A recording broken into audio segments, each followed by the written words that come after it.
शुरुआत करते हैं हम आज के एडिटोरियल की। पहला एडिटोरियल हम देखने वाले हैं बेरोजगारी से रिलेटेड। भारत सरकार की तरफ से मतलब सेंट्रल गवर्नमेंट की तरफ से ये अनाउंसमेंट किया गया है कि सरकार आने वाले टाइम में 10 लाख गवर्नमेंट वैकेंसी निकालने वाली है। तो राइटर का कहना है सरकार ने जो अनाउंसमेंट किया है इसका ज़मीनी हकीकत से कोई भी लेना देना नहीं है, क्योंकि सरकार ने जो अनाउंसमेंट किया है कि हम 10 लाख जॉब प्रोवाइड करेंगे, किस क्षेत्र में प्रोवाइड करोगे आप? दूसरी बात, क्या ठेका प्रणाली चलाओगे या फिर संविदा प्रणाली चलाओगे? किस सेक्टर में आप रोज़गार दोगे? क्या ऐसे सेक्टर में आप ऐसे सेक्टर को आप बढ़ावा दे रहे हैं जहाँ पर लोग ज़्यादा से ज़्यादा काम में लगे हुए हैं? तो ऐसी बहुत सारी बातें यहाँ पर हम देखने वाले हैं।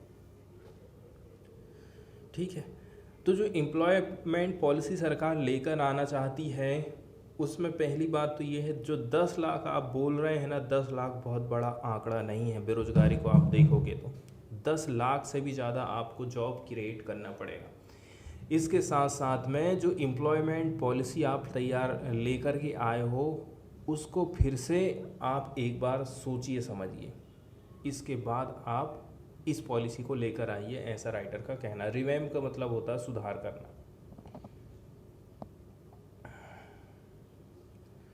हाल ही में भारत सरकार की तरफ से एक अनाउंसमेंट किया गया है, उसमें सरकार ने क्या कहा है, आने वाले 18 महीने में, नेक्स्ट 18 महीने में 10 लाख गवर्नमेंट जॉब सरकार प्रोवाइड करेगी। ठीक है, जिसमें से 40 लाख सैंक्शन पोस्ट हैं और 22% पोस्ट आर नाउ वैकेंट। इसमें ऐसा कहा जाता है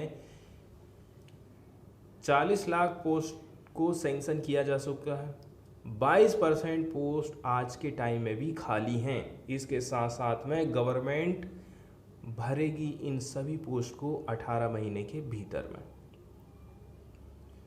ठीक है, हालांकि ये जो अनाउंसमेंट है सरकार की तरफ से कहा जा रहा है कि ये ऐतिहासिक कदम है इन इंटरेस्ट ऑफ यूथ। युवा लोगों की तरफ सरकार का ध्यान जा रहा है, सरकार उनकी प्रॉब्लम को समझ रही है, इसलिए सरकार ने ये कदम उठाया है, ऐसा गवर्नमेंट का कहना है। तो कुल मिलाकर के आप ये कह सकते हैं कि आशा की किरण लोगों को दिखाई दे रही है। ठीक है, जो युवा लोग हैं उनके भीतर में कॉन्फिडेंस आ गया है कि यदि हम तैयारी कर रहे हैं कॉम्पिटिशन एग्ज़ाम की तो हमें जॉब मिल जाएगी। अब आप समझने की कोशिश करिए, जो वैकेंसीज है ना काफ़ी ज़्यादा है, जो वैकेंसी है बहुत ज़्यादा, लेकिन सरकार जो निकाल रही भर्ती ले रही है उसकी तुलना में बहुत कम है। पहला क्वेश्चन ये है कि कैसे करके गवर्नमेंट मैनेज कर रही है now in the absence of more than 1/5 और रिक्वायर्ड नंबर ऑफ स्टाफ। सरकार आखिर कैसे करके मैनेज कर ले रही है? उसके पास जब स्टाफ की कमी है तो वो अपने काम को आखिर चला कैसे ले रही है? ठीक है, कमी कितनी है? 5 में से 1, जहाँ 5 पोस्ट खाली है, 5 लोगों की ज़रूरत है, वहाँ पर वो एक व्यक्ति से काम चला ले रही है। तो आखिर ये काम कैसे चल जा रहा है? क्योंकि देखा जाए ना तो 8.72 लाख पोजीशन है ना वो वैकेंट है in various department of central government. खाली केंद्र सरकार की आप बात कर लोगे तो 8.5 लाख पोस्ट अभी भी खाली हैं। ऐसा किसने कहा था? ऐसा कहा था minister of state in personnel public grievance and pensions Jitendra Singh, Rajya Sabha में 3 फरवरी 2022 को ये बात उन्होंने कहा था। अब कई सारी पोस्ट भी हैं, पब्लिक सेक्टर बैंक में है, डिफेंस फोर्स में, इसके अलावा पुलिस है, हेल्थ सेक्टर, सेंट्रल के स्कूल, सेंट्रल यूनिवर्सिटी और जुडिशरी। इन सब को आप मिला लोगे तो ये जो आंकड़ा है ना 30 लाख में पहुंच जाएगा, और सरकार कह रही हम 10 लाख पोस्ट निकालने वाले हैं। तो कैसे करके अपनी जो स्टाफ की कमी है वो उसको पूरा कर सकती है? और जब उसके पास में कर्मचारी ही नहीं रहेंगे तो किसी भी काम में डिले होना है, भ्रष्टाचारी होना है, चोरी होना है, ये बातें तय हैं। तो 30 लाख की ज़रूरत है और सरकार निकाल रही है मात्र 10 लाख वैकेंसी। इसमें हमने स्टेट गवर्नमेंट की जो वैकेंसी है उसको ऐड नहीं करे हैं, जबकि हर स्टेट गवर्नमेंट की अपनी खुद की वैकेंसी है। उनको मिला दोगे तो न जाने कितने में ये डाटा पहुंचने वाला है। तो जो सैंक्शन वाली पोस्ट है ना, ब्रॉडली वो इंडिकेट करती हैं required post need to run a government.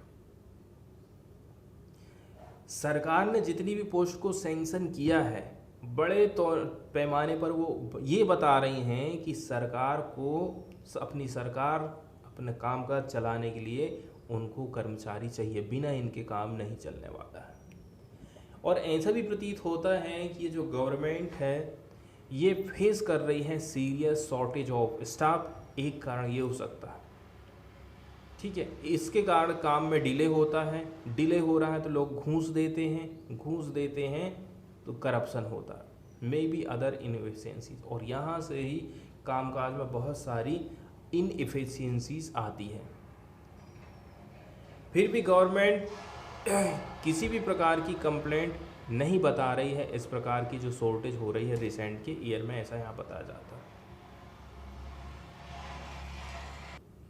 तो आखिर ऐसे कौन कौन से कारण हैं जिसके चलते चलते गवर्नमेंट ने ये अचानक से अनाउंसमेंट कर दी है कि हम 10 लाख वैकेंसी निकाल रहे हैं।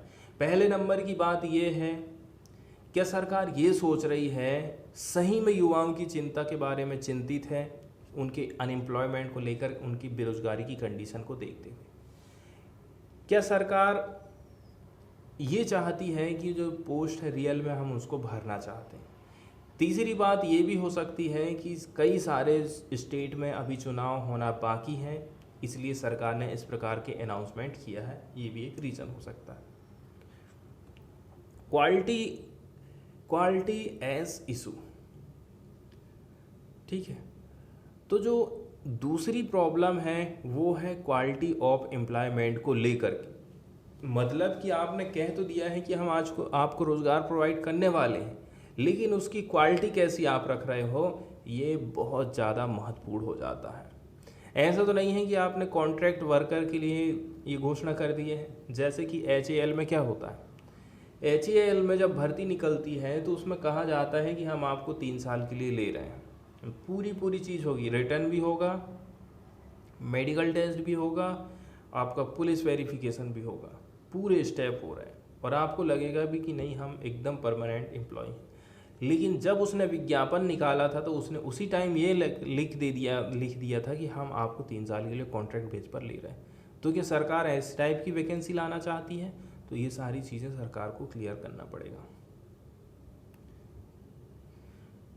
क्योंकि जो कॉन्ट्रैक्ट वर्कर की हिस्सेदारी है भारत के कामकाज में, है ना, वो गवर्नमेंट एम्प्लॉयमेंट के मामले में हर साल इंक्रीज़ हो रही है। कॉन्ट्रैक्ट वर्कर, सरकार ज़्यादा से ज़्यादा कॉन्ट्रैक्ट में काम कराना चाह रही है।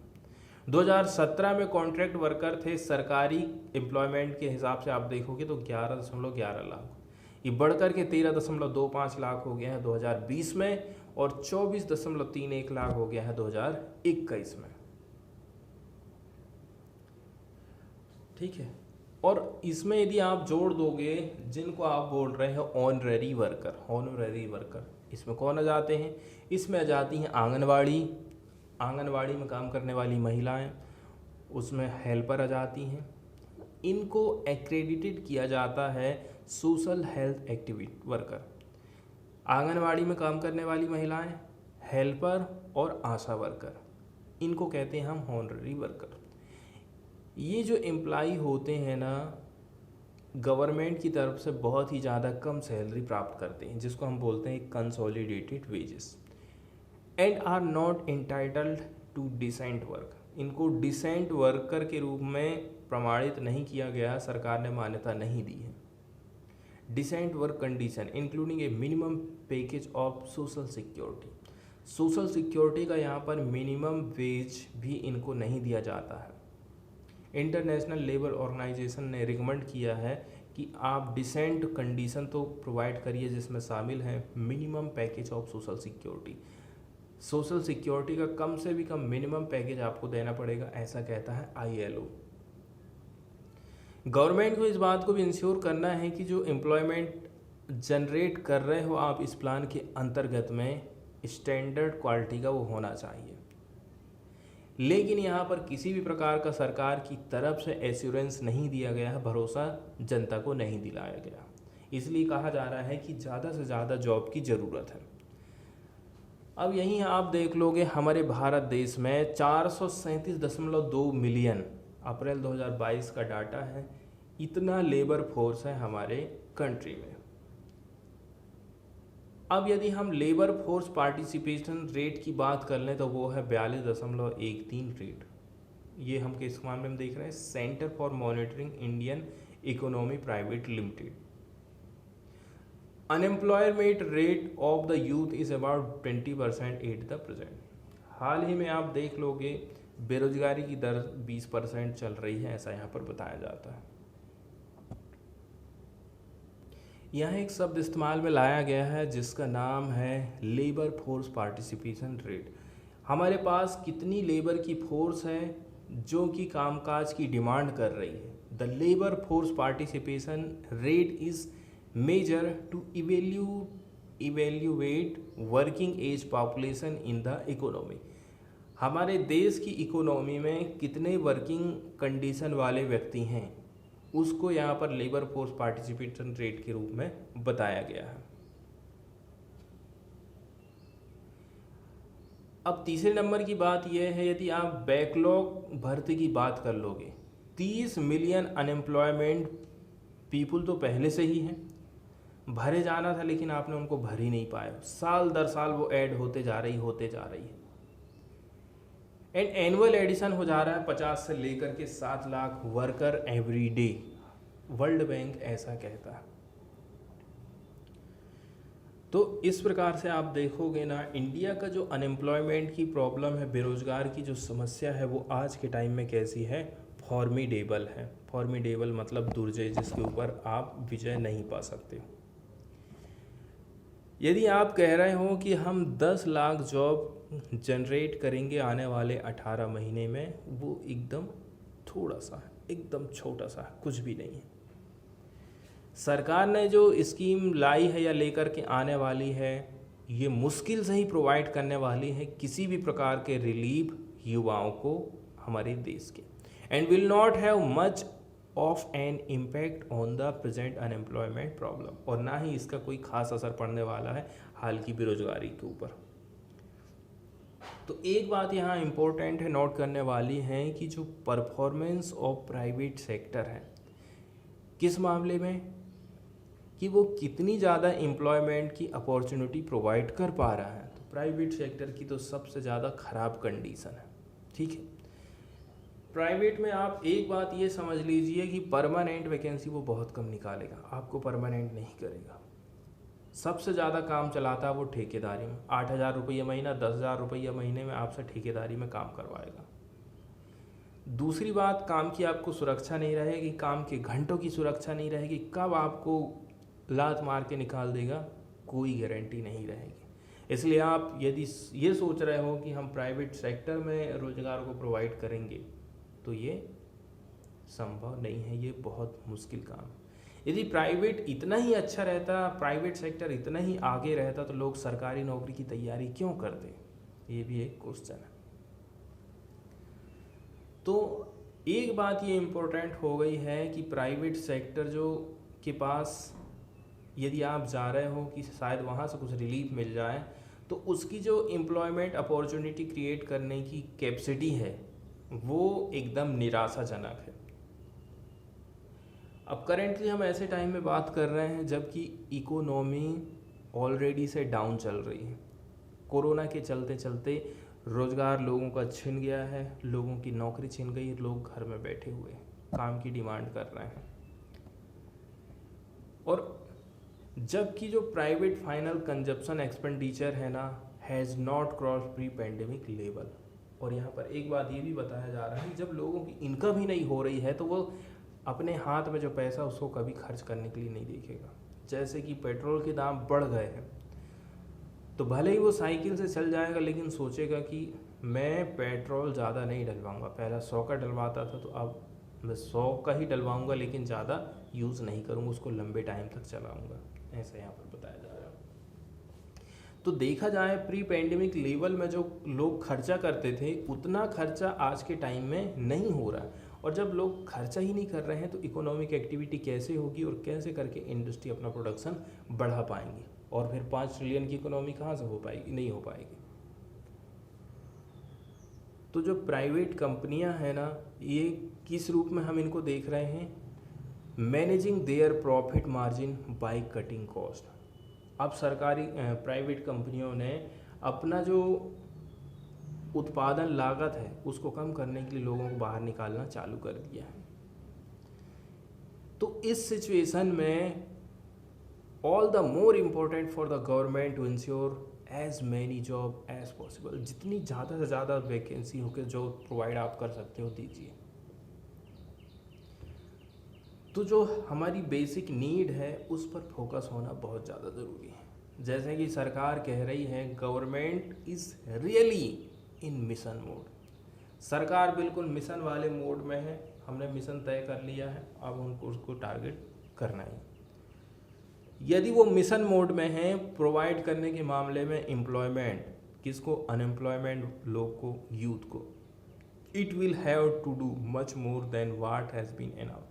तो फिर आप जितना आपने अनाउंस करे हो ना उससे आपको ज़्यादा करने की ज़रूरत है, ऐसे यहाँ पर बताया जा रहा है।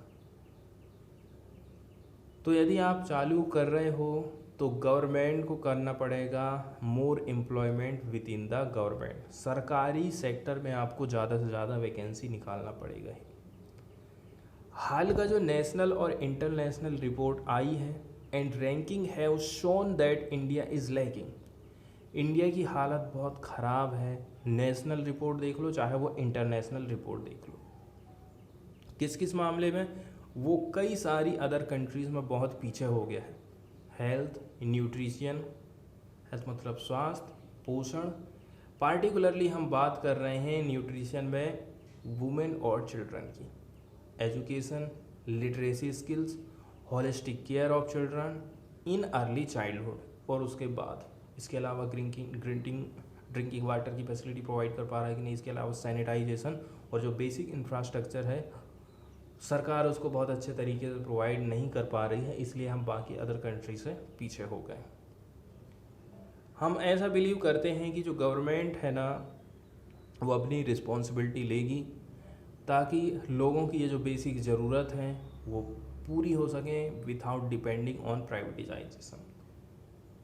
सरकार बिना प्राइवेटाइजेशन करे ये हमारी ज़रूरत को पूरी कर दे, आज की जनता ये चाहती है। वो कभी भी नहीं चाहती है कि बैंक प्राइवेट हो जाएं, सरकारी कंपनियां प्राइवेट हो जाए, सेल प्राइवेट हो जाए, भेल, इंडियन गेल, आईओसी। यदि सारी चीज़ को प्राइवेट कर दोगे तो आप कंपटीशन एग्ज़ाम की तैयारी किस लिए करोगे। तो अभी जो बॉटम लेवल पर हमारी 40% की जनता निवास कर रही है वो ये सोच रही है कि सरकार हमारी बेसिक ज़रूरतों को पूरा कर दे बिना प्राइवेटाइजेशन करे, ऐसा यहाँ पर बताया जाता है। पहला जो काम है वो गवर्नमेंट को क्या करना होगा, गवर्नमेंट को डायरेक्ट केयर करना पड़ेगा बेसिक वेलबींग की, ह्यूमन डेवलपमेंट पे ध्यान देना पड़ेगा, जो ह्यूमन रिसोर्स का डेवलपमेंट है उस पर ध्यान देना पड़ेगा, लोगों की स्किल को बढ़ावा देना पड़ेगा। इसके अलावा जो बेसिक इंफ्रास्ट्रक्चर है टॉप बॉटम पॉपुलेशन की, मतलब एकदम गरीब लोग, निचले तबके लोग वाले लोग, इनके लिए बेसिक इंफ्रास्ट्रक्चर हमें प्रोवाइड करना पड़ेगा, शौचालय, रहने के लिए घर, पीने के लिए पानी और खाने के लिए भोजन की व्यवस्था। दूसरा जो काम है वो सरकार को क्या करना है, सरकार को रीओरिएंट करना है इंडस्ट्रियलाइजेशन पॉलिसी को। मतलब कि आप अपने देश में ऐसी कंपनियां लगाइए जहां पर लेबर की ज़्यादा से ज़्यादा ज़रूरत पड़ती है और उस पर कम से कम फोकस करिए जहां पर कम लेबर में ही काम चल जा रहा है। सरकार को प्रमोट करने की ज़रूरत है micro, small and medium enterprises को, जिसको हम शॉर्टकट में एमएसएमई कहते हैं। इनफॉर्मल सेक्टर में जो प्रोडक्शन हो रहा है, ठीक है, उसको इंश्योर करना पड़ेगा by the better technology and higher productivity. जो इनफॉर्मल सेक्टर है जहाँ पर सबसे ज़्यादा लोग कामकाज में लगे हुए हैं, इनफॉर्मल सेक्टर मतलब आपके काम के घंटे बिल्कुल, जैसे आप कोई व्यक्ति कहीं किराना दुकान में काम करने जा रहा, अब वो किराना दुकान वाले के ऊपर निर्भर है कि वो कितने घंटे आपसे काम लेगा, कितने रुपये आपको देगा। ना ही आपको पीएफ कटेगा, ना ही आपको रिटायर के बाद किसी प्रकार की पेंशन मिलने वाली। तो ये सब इनफॉर्मल सेक्टर आते हैं। जैसे कि गांव का एक किसान है, वो किसी दूसरे के यहाँ मजदूरी करने जा रहा है, ठीक है। इसके अलावा मिस्त्री हो गया या फिर ईंट भट्टे में काम करने वाले मजदूर हो गए, ये सारी चीज़ इनफॉर्मल सेक्टर में आ जाते हैं। तो यहाँ पर बेटर टेक्नोलॉजी होना चाहिए और हायर प्रोडक्टिविटी की ज़रूरत है, ऐसा राइटर का कहना है। इसके अलावा सरकार को फाइनेंस प्रोवाइड करना पड़ेगा, जिसमें शामिल है वर्किंग कैपिटल। यदि एमएसएमई को वर्किंग कैपिटल की ज़रूरत है तो सरकार उसको रुपये पैसा अवेलेबल कराए। और इस प्रकार से सरकार को क्लस्टर डेवलपमेंट की तरफ में ध्यान देना पड़ेगा। सभी जितनी भी इंडस्ट्री है ना, उनके पास क्योंकि पोटेंशियल है। ठीक जिस प्रकार से गांव में एक स्कीम चलती है मनरेगा, उसी प्रकार से अर्बन अनएम्प्लॉयमेंट के लिए भी एक स्कीम लाने की ज़रूरत है, ऐसा यहाँ पर कहा जाता है। और यदि आप देखोगे ना, जो अर्बन इकोनॉमी है सबसे ज़्यादा प्रभावित हुई थी कोरोना से, इसीलिए carefully designed urban employment guarantee programme की ज़रूरत है, ताकि क्रिएट किया जा सके पर्याप्त मात्रा में अर्बन एम्प्लॉयमेंट अर्बन यूथ के लिए। और ये जो सरकार प्रोग्राम बनाएगी, उसमें सरकार को क्या बात का ध्यान रखना है, ये अलग रहेगा रूरल एम्प्लॉयमेंट गारंटी प्रोग्राम से।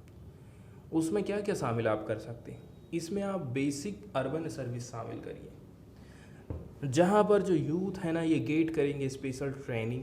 इसमें आप स्पेशल ट्रेनिंग दीजिए ताकि वो एब्जॉर्ब कर सके मेन स्ट्रीम इकोनॉमी को। दूसरी बात, डे केयर सेंटर, इनको हमें सेटअप करना है, जो चाइल्ड केयर है, फॉर चाइल्ड केयर, ताकि जो महिलाएं हैं वो रिड्यूस कर सकें देयर अनपेड सर्विस को, and to ensure quality care for children. इसलिए डे केयर सेंटर की ज़रूरत है। तीसरी नंबर पे ज़रूरत है इंफ्रास्ट्रक्चर गैप को फिल करने की।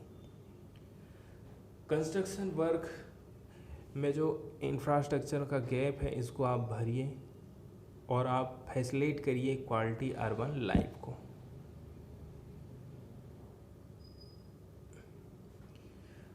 सेकेंड नंबर का जो एडिटोरियल है वो है हमारा अर्बन लोकल बॉडी से रिलेटेड, ठीक है। हम जानते हैं कि सबसे शुरू में संविधान में दो ही चीज़ें शामिल थी, एक केंद्र सरकार और दूसरी राज्य सरकार।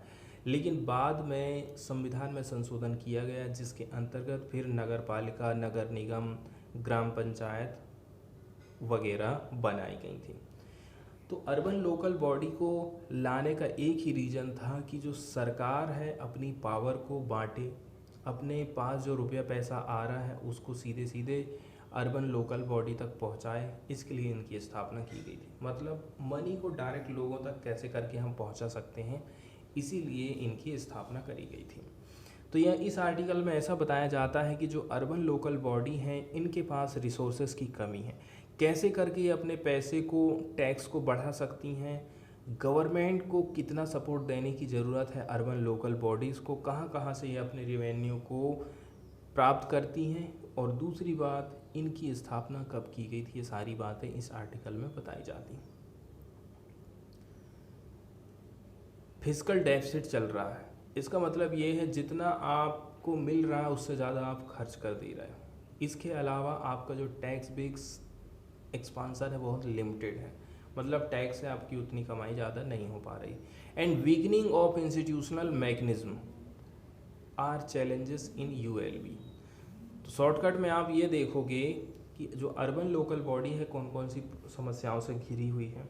कमाई उसकी नहीं हो पा रही है, टैक्स का एक्सपांसन बहुत कम है, टैक्स के माध्यम से रुपया बहुत कम आ पा रहा है। इसके अलावा इंस्टीट्यूशनल मैकेनिज्म, संस्थागत जो मैकेनिज्म हैं, ये अर्बन लोकल बॉडी के लिए एक चैलेंज के रूप में काम कर रहा है। तो आप ये देखोगे म्युनिसिपल फाइनेंस का स्केल कैसा है, नगर पालिका, नगर निगम को जो पैसा मिल रहा है वो बहुत कम है, वो इनएडिक्वेट है, ऐसा आर्टिकल का कहना। नगर निगम के वित्त का पैमाना अपर्याप्त है, नगर निगम राजकोषीय घाटा, कर आधार विस्तार में बाधा है और संस्थागत तंत्र कमजोर हो गया है। इस प्रकार की चुनौतियों से ये घिरी हुई है। किसी भी म्यूनिसिपल, किसी भी नगर निगम का जो फाइनेंस होता है, पैसा आना जाना लेन देन, वो सबसे ज़्यादा क्रिटिकल एलिमेंट माना जाता है म्यूनिसिपल गवर्नेंस के लिए, जो कि डिटरमाइन करेगा कि इंडिया रियलाइज करेगा हर इकोनॉमिक एंड डेवलपमेंटल प्रॉमिस को। क्योंकि यदि आपकी अर्बन लोकल बॉडी में ही विकास नहीं हो पा रहा है तो आपका देश का विकास नहीं हो सकता है। कानून क्या कहता है? हमने 74वें नंबर का कॉन्स्टिट्यूशनल अमेंडमेंट किया था, 1992 में इसको पास किया गया था और इसने मैंडेट कर दिया था, अनिवार्य कर दिया था कि सेटअप किया जाएगा पावर को। सेटअप करिए आप अर्बन लोकल बॉडी और आपकी जो पावर है, आपके पास जो रिसोर्सेस हैं उसको डिवोल्यूशन करिए, आप वितरण करिए अर्बन लोकल बॉडीज़ को as the lowest unit of governance in cities and town. City और टाउन्स के मामले में आप देख लोगे ना तो सबसे निचले लेवल पर सरकार है ये अर्बन लोकल बॉडी। संविधान में प्रावधान किया गया कि अर्बन लोकल बॉडी के पास फिजिकल एम्पावरमेंट रहेगी, मतलब टैक्स लगाने की पावर रहेगी। फिर भी देख लीजिए 30 साल से ज़्यादा हो चुके हैं, अभी भी समस्या से ये अर्बन लोकल बॉडी अभी भी ग्रसित है। जैसे कि फिजिकल डेफिसिट है, खर्चा ज़्यादा कर दे रहे हैं, कमाई बहुत कम हो पा रही है। इसके अलावा इनके पास जो टैक्स का सिस्टम है वो टैक्स बेस को ये एक्सपांसन नहीं कर पा रहे हैं। And weakening of institutional mechanism कमज़ोर है। इसका मतलब ये है जो रिसोर्स का मोबिलाइजेशन है ना, वो आज के टाइम में चैलेंज का काम कर रहा है। केंद्र सरकार से राज्य सरकार, राज्य सरकार से अर्बन लोकल बॉडी, केंद्र सरकार देगी स्टेट गवर्नमेंट को, स्टेट गवर्नमेंट फिर देती है अर्बन लोकल बॉडी को रिसोर्स मतलब पैसा। रिवेन्यू लॉसेस काफ़ी ज़्यादा हुआ है जब से ये गुड्स एंड सर्विस टैक्स आया है, ऐसा यहाँ पर बताया जाता है। और तो और कोरोना की समस्या ने और भी ज़्यादा इनके रुपए पैसे को एकदम इनके कोष को कंगाल कर दिया है। Comprehensive data set on municipal finance की हम बात करें तो फाइनेंस से संबंधित जो डाटा होता है वो बहुत ही इम्पॉर्टेंट होता है ताकि हम अंडरस्टैंड कर सकें, काउंटर कर सकें आने वाले चैलेंजेस को। लेकिन सिटी लेवल पर इस प्रकार का डाटा मिलना काफ़ी मुश्किल हो गया है। रिसेंटली बताया जाता है Indian institute for human settlement IIHS ने एनालाइज किया था डाटा 80 अर्बन लोकल बॉडीज़ का, 80 नगर निगम का पूरे 24 स्टेट में 2012 से लेकर 2012-13 से डाटा है 2016-17 तक का, ताकि अंडरस्टैंड किया जा सके अर्बन लोकल बॉडी के फाइनेंस को, उसकी स्पेंडिंग को और कुछ कुछ की ट्रेंड यहाँ पर उन्होंने निकाल के लाया था। पहली बात बताई जाती है कितना हिस्सा है खुद की रिवेन्यू का, कितना यह रिवेन्यू के माध्यम से प्राप्त कर पा रहे हैं। पहली बात यह है जो नगर निगम है उनका खुद का जो सोर्स ऑफ रिवेन्यू है वो काफ़ी कम है, less than half of their total revenue. सबको जोड़ दो आप, खुद ये कितना कमा रहे हैं, केंद्र सरकार से कितना रुपया मिल रहा है, राज्य सरकार से कितना मिल रहा है, सबको मिला देंगे टोटल का 1/5 हिस्सा इनको मिल रहा है खुद के रेवेन्यू के रूप में। मतलब 5 हिस्सा स्टेट गवर्नमेंट और केंद्र सरकार का है तो 1 हिस्सा ये खुद से कमा रहे हैं, ऐसा यहाँ पर बताया जा रहा। जब इसका मतलब ये है कि आपके पास जो पोटेंशियल है आपने उसको टैप नहीं कर पाए हो। दूसरी नंबर की बात यह है अर्बन लोकल बॉडी नगर निगम से पैसा आखिर उनको पैसा मिलता कहाँ से? वो टैक्स लगाते हैं, जैसे कि फीस लेंगे, फाइन और चार्ज लगाएंगे।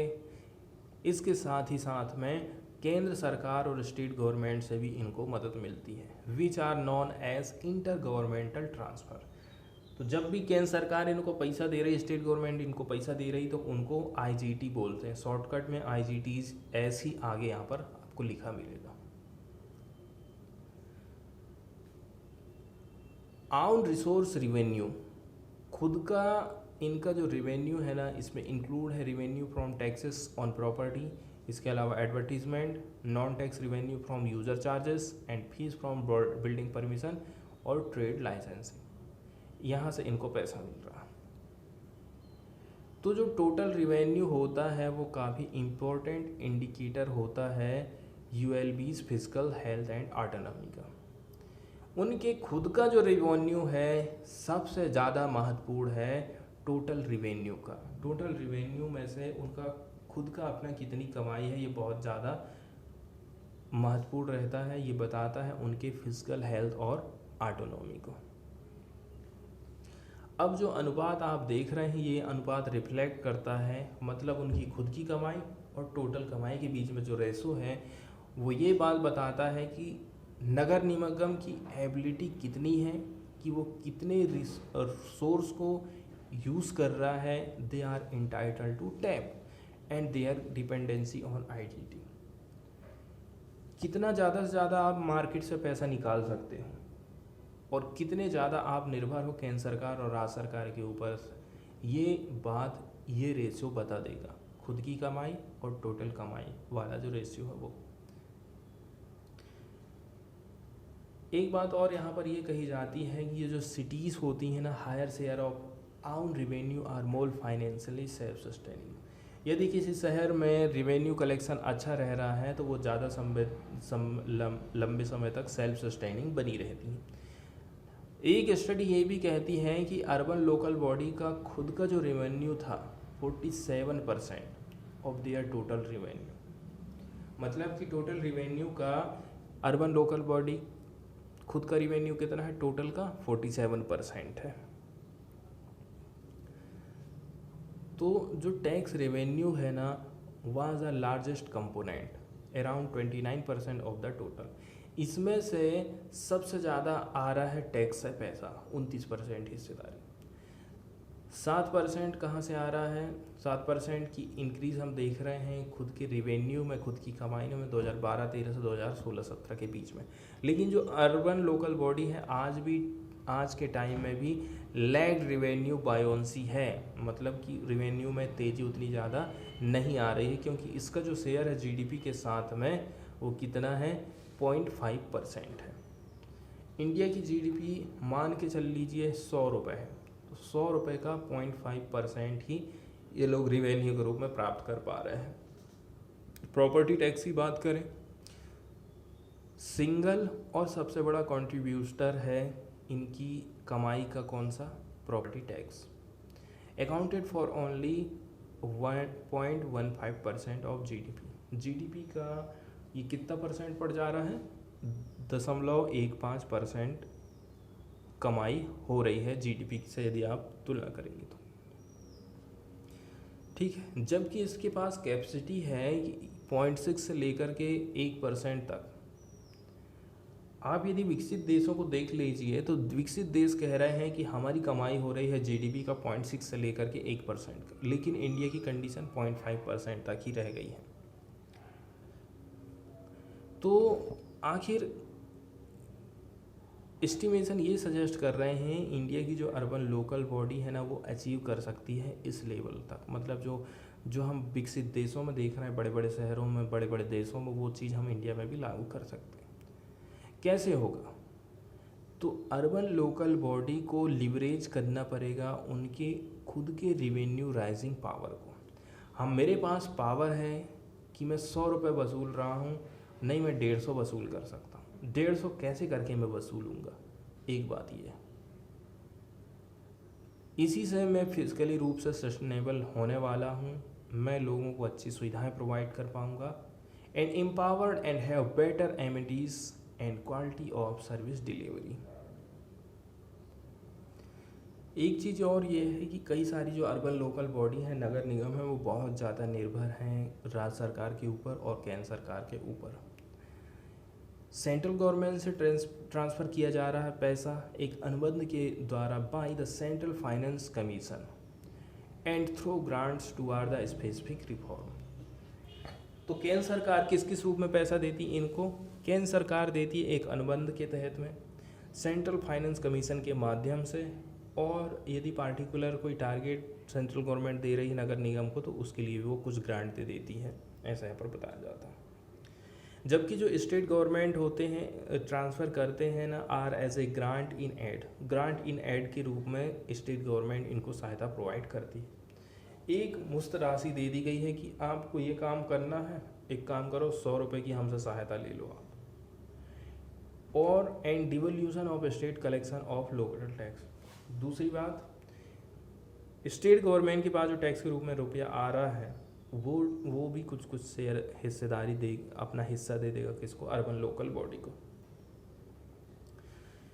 ज़्यादातर जो अर्बन लोकल बॉडी है ना, most of them are external dependent on the external grant. मतलब ज़्यादातर जो है केंद्र सरकार और राज्य सरकार के ऊपर ही निर्भर है। 2012-13 से 2016-17 का डाटा आप उठा करके देख लोगे तो इसमें बताया जा रहा है 40% IGTs अकाउंटेड, मतलब कि 40% जो कमाई हो रही है वो IGT के माध्यम से हो रही है, किनकी, अर्बन लोकल बॉडी की। मतलब कि 100 रुपये टोटल कमाई है तो 100 में से 40 रुपये तो इन राज्य सरकार और केंद्र सरकार से लिए हैं, ऐसा यहाँ पर बताया जाता है।